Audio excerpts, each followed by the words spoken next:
வணக்கம் நண்பர்களே. ஓசூர் மற்றும் பெங்களூரில் பரபரப்பான வாழ்க்கைக்கு நடுவில் மாட்டிகிட்டு இருக்கிற அன்பர்களுக்கு ஒரு அமைதியான பொழுதுபோக்கு இடத்தை அறிமுகப்படுத்துகிறேன்.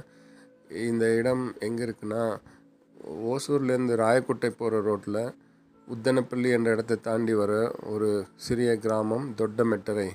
இந்த இடத்துல என்ன சிறப்பு அப்படின்னா, தென்பெண்ணை ஆற்றினுடைய கரையில் கிட்டத்தட்ட ஆற்றுக்கு நடுவிலேயே, நீரோட்டத்துக்கு நடுவிலேயே அமைஞ்சிருக்கிற ஒரு சிவன் கோயில்.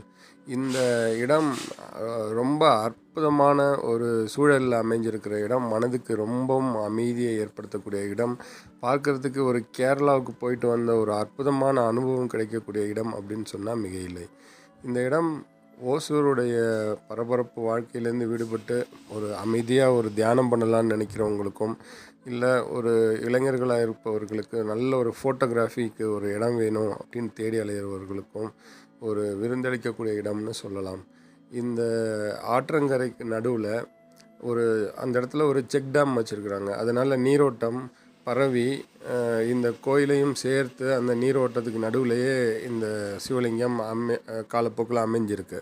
இங்கே ஒரு பெரிய அழகான ஒரு நந்தி, ஒரு பெரிய சிவலிங்கம் ரெண்டுமே இருக்குங்க. அதை தவிர விநாயகர், காலபைரவர், அம்பாள், சின்ன சிலைகளும் அமைச்சிருக்கிறாங்க.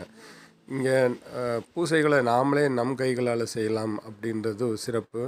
இந்த செக் டேமோட அழகையும் பார்த்து ரசிக்கலாம். அந்த நீரோட்டத்தின் அந்த ஓசையில் மெய் மறந்து தியானம் செய்யலாம், அமர்ந்து வழிபடலாம். ஃபோட்டோகிராஃபிக்கு அற்புதமான இடம்.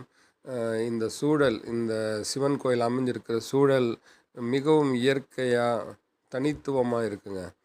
இந்த இடத்துல இளைஞர்கள் பெரும் படையாக வந்து அமர்ந்து கொண்டு இந்த ரசிக்கிறத பார்க்கும்போது, இவர்களுக்கெல்லாம் இந்த கோயில் அமைஞ்சிருக்கிற இடம் எப்படி தான் தெரியும் அப்படின்னு நமக்கே ஆச்சரியமாக இருக்குங்க. ஏன்னா நாம் அந்த உத்தனப்பள்ளி சாலையிலேருந்து இப்படி ஒரு இடம் இங்கே இருக்குமா அப்படின்னு தேடிட்டு வர மாதிரி இருக்கும்.